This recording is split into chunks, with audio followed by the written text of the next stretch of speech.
1 Samuel chapter 10. Then Samuel took a flask of oil and poured it on Saul's head and kissed him, saying, "Has not the Lord anointed you leader over his inheritance? When you leave me today, you will meet two men near Rachel's tomb at Zelzah on the border of Benjamin. They will say to you, 'The donkeys you set out to look for have been found, and now your father has stopped thinking about them and is worried about you. He is asking, what shall I do about my son?' Then you will go on from there until you reach the great tree of Tabor. 3 men going up to God at Bethel will meet you there. One will be carrying 3 young goats, another 3 loaves of bread, and another a skin of wine. They will greet you and offer you 2 loaves of bread, which you will accept from them. After that you will go to Gibeah of God, where there is a Philistine outpost. As you approach the town, you will meet a procession of prophets coming down from the high place, with lyres, tambourines, flutes, and harps being played before them, and they will be prophesying. The Spirit of the Lord will come upon you in power, and you will prophesy with them, and you will be changed into a different person. Once these signs are fulfilled, do whatever your hand finds to do, for God is with you. Go down ahead of me to Gilgal. I will surely come down to you to sacrifice burnt offerings and fellowship offerings, but you must wait 7 days until I come to you and tell you what you are to do." Saul made king. As Saul turned to leave Samuel, God changed Saul's heart, and all these signs were fulfilled that day. When they arrived at Gibeah, a procession of prophets met him. The Spirit of God came upon him in power, and he joined in their prophesying. When all those who had formerly known him saw him prophesying with the prophets, they asked each other, "What is this that has happened to the son of Kish? Is Saul also among the prophets?"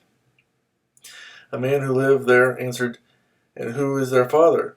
So it became a saying, "Is Saul also among the prophets?"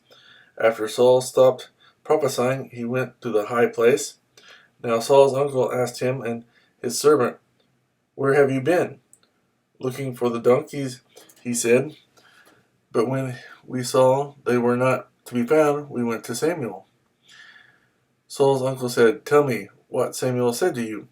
Saul replied, "He assured us that the donkeys had been found," but he did not tell his uncle what Samuel had said about the kingship.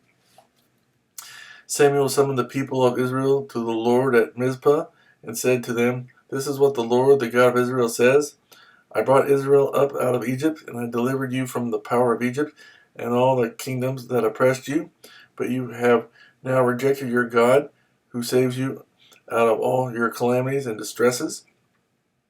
And you have said, 'No, set a king over us.' So now present yourselves before the Lord by your tribes and clans."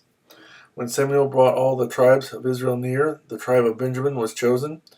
Then he brought forward the tribe of Benjamin, clan by clan, and Matri's clan was chosen.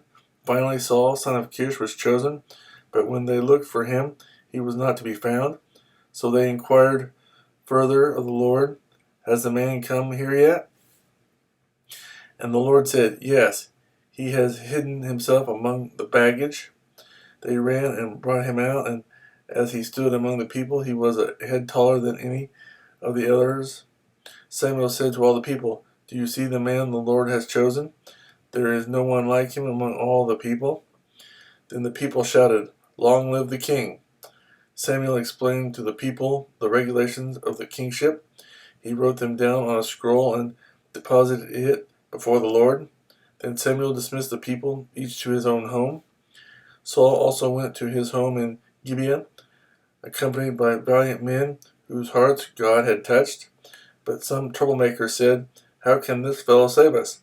They despised him and brought him no gifts, but Saul kept silent.